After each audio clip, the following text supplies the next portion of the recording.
नमस्कार, मैं Nitin Sengar, social activist, सूर्य संगम अन्नू त्रिपाठी के साथ।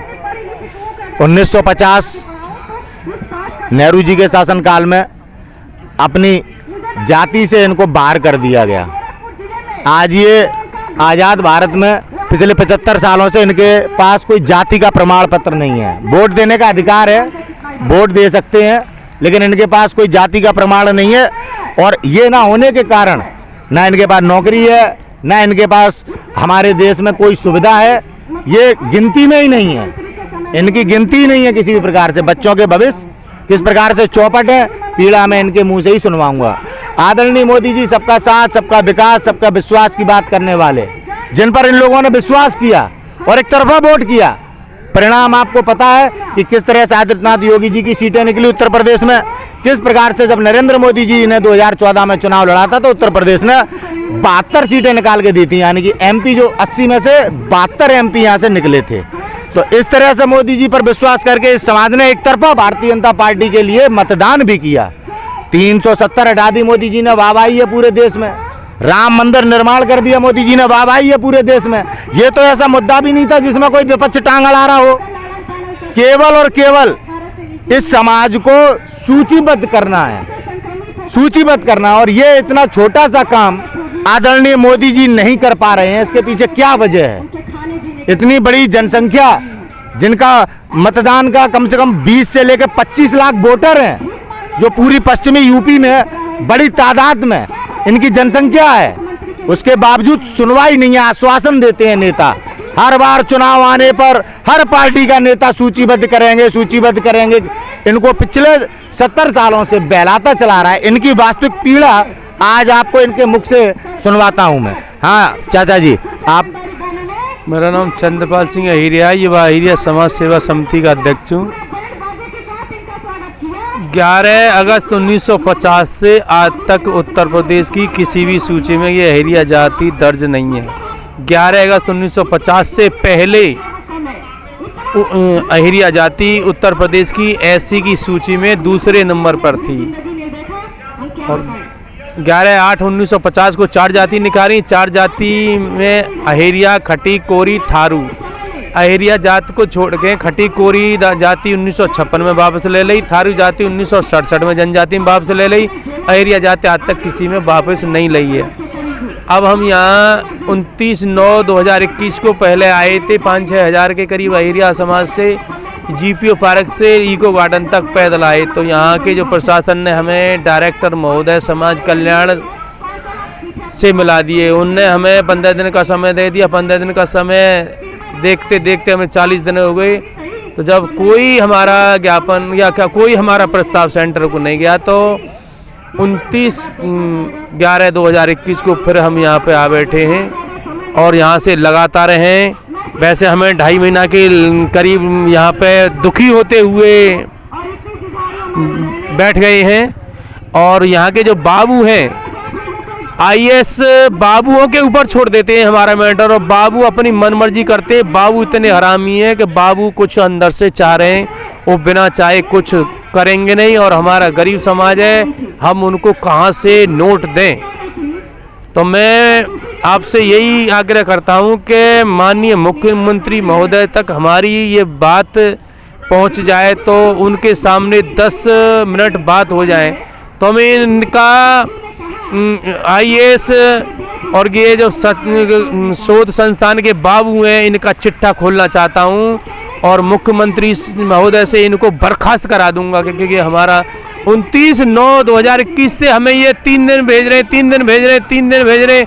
अब इनके 3 दिन नहीं हुए। अब यहाँ हमें ठंड लग रही है, खाने पीने को चंदा मांग के खा रहे हैं।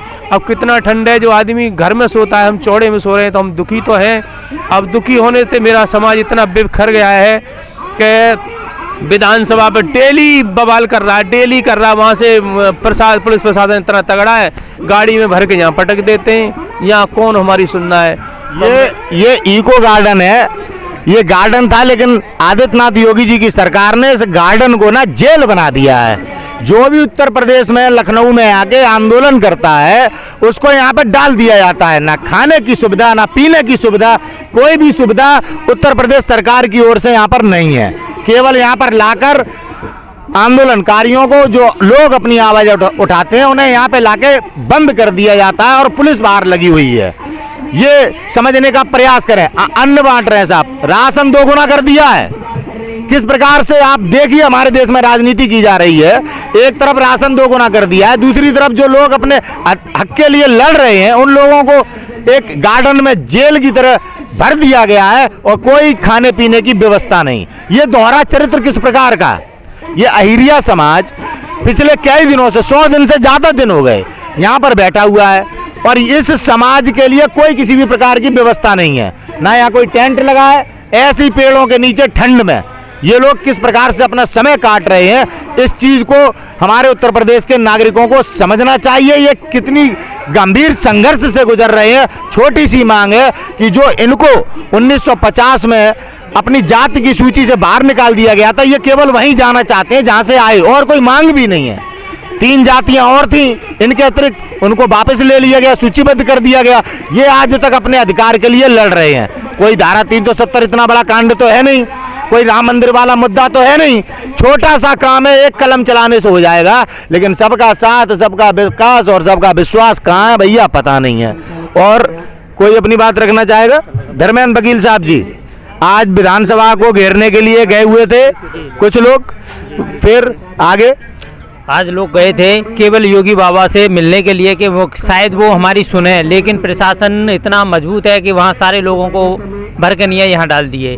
और मैं आज योगी जी और मोदी जी से एक निवेदन करता हूँ और खुली चेतावनी देता हूँ कि कल दिनांक 16/12/2021 को अहिरिया समाज ट्रेन रोको आंदोलन करने जा रहा है हाथरस जिले में, और इसकी पूरी जिम्मेदारी शासन की होगी, प्रशासन की होगी, वहाँ के अधिकारियों की होगी, क्योंकि हमें 70 साल से हमें हमारे ही अधिकारों से वंचित कर रखा है। हम केवल मुख्य धारा में जुड़ने के लिए जो प्रयास होगा उसके लिए हम कर रहे हैं और कल करेंगे। पूरा ट्रेन रोको आंदोलन हमारा जारी है। कल पक्का 99.99% ट्रेन जो है रोकेंगी। हावड़ा दिल्ली हावड़ा लाइन को हम रोकेंगे। किसान आंदोलन हुआ था, आपको पता होगा, सरकार झुकने को तैयार नहीं थी। किसानों ने तमाम राज्यों में जाकर वोट की चोट दी, तब जाकर तानाशाह प्रधानमंत्री मोदी जी ने अपना निर्णय वापस लिया। आप लोगों को पता है? तो जब तक सरकार को वोट की चोट नहीं, तब तक मोदी जी समझते ही नहीं कोई चीज। अगर आपकी बात को सरकार ने चुनाव तक नहीं सुना तो आप लोग अब आगे क्या करने वाले हैं? वेस्ट यूपी में लगभग 18 से 20 लाख वोटर हैं हमारे अहिरिया समाज के, और 160 विधानसभा पे अहिरिया समाज रहता है। अगर इन्होंने काला चश्मा नहीं उतारा या हम पीड़ितों की आवाज़ नहीं सुनी, तो हम इनका चश्मा उतारने के लिए जो अथक प्रयास होगा वो करेंगे, और जो इन्हें हराएगा, बीजेपी उम्मीदवार को जो हराएगा, हम उसको वोट देंगे, भले कोई भी हो। आप क्या कहना चाहेंगे अगर सरकार चुनाव तक आपकी बात नहीं मानती और आचार संहिता के नाम पर अगर आपको यहाँ से उठा दिया जाता है, खदेड़ दिया जाता है, तो आपका आगे क्या निर्णय होगा? मेरा निर्णय यही है कि जो बीजेपी को हराएगा उसको वोटिंग कराऊंगा। मैं जितनी जान होगी, चाहे मुझे मैं ये गोली मरवा दें। और मैं आपके माध्यम से ये चेतावनी दे रहा हूँ कि कल दुखी होके क्यों यहाँ का शासन प्रशासन और मुख्यमंत्री तक क्या हमारी बात नहीं पहुँचा सकता, तो मैं रेल रुकवा रहा हूँ। इसका उत्तरदायित्व तो यहाँ का शासन प्रशासन होगा। और अगर मेरे खिलाफ FIR होगी तो यहाँ के जो IAS हैं, समाज कल्याण निदेशक हैं और शोध वाले बाबू हैं, उनके खिलाफ FIR होनी चाहिए जब मेरी कमेटी के खिलाफ होगी तो रेल रोकने में। हाँ जी, अगर सरकार चुनाव तक नहीं मानती है और आचार संहिता के नाम पर आपके आंदोलन को खत्म करने का षड्यंत्र करती है, आपकी आवाज़ को दबाने का प्रयास करती है, उस स्थिति में आप और आपका समाज क्या कदम उठाएगा? ये हम आपके बीजेपी को वोट नहीं देंगे और जो आएगा उसे हराएगा, हम उसे जिताएंगे। देखिए किस प्रकार से अहिरिया समाज पिछले 70 सालों से, आज़ादी से लेके आज तक, केवल और केवल अपने लिए, अपने समाज के लिए संघर्ष कर रहा है कि इन्हें सूचीबद्ध किया जाए। बहुत बड़ा काम नहीं है ये।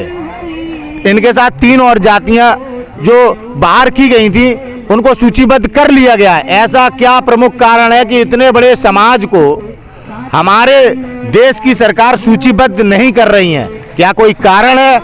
इसके पीछे कोई मंशा है? क्या है?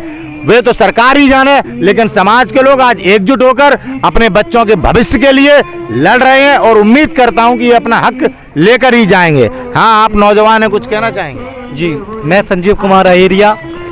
मैं ये बताना चाह रहा हूँ, अगर मुख्यमंत्री जी हमारी शिक्षा का पूरी तरीके से अगर पतन करने की कोशिश करेंगे, क्योंकि अगर जात प्रमाण पत्र नहीं बन रहा है मेरा और मैं शिक्षा पाकर भी अशिक्षित तरीके से भटक रहा हूं और मेरे बच्चे भाई बहन भी भटक रहे हैं, तो मैं पूरी तरीके से ये कहना चाहता हूं कि मैं कभी भी बीजेपी को वोट अपना नहीं दूंगा और मैं अदर कास्ट को दूंगा। आप कुछ कहना चाहोगे बाबूजी? मैं यही कहना चाह रहा हूँ कि अहेरिया समाज हम कुछ नहीं, क्योंकि सबका विकास सबका वो कर रही है। भाई हमारे बच्चे पढ़ने से मजबूर है, जाति प्रमाण पत्र नहीं मिल रहा है और जाति प्रमाण पत्र बने हमारा, और हम मतलब ये अपने इनको 2 साल से बीजेपी को समझते आए और अब हम बीजेपी को बिल्कुल त्याग कर देंगे। हम जब तक जिएंगे, जब तक वोट नहीं देंगे। उद्योगपतियों के लिए काम करने वाली सरकार 8-8 लाख करोड़ का कर्जा उद्योगपतियों का माफ कर देती है, लेकिन हमारे देश में आम नागरिक जो गरीब हैं, किसान हैं, इनके बच्चों को रोजगार नहीं दे सकती।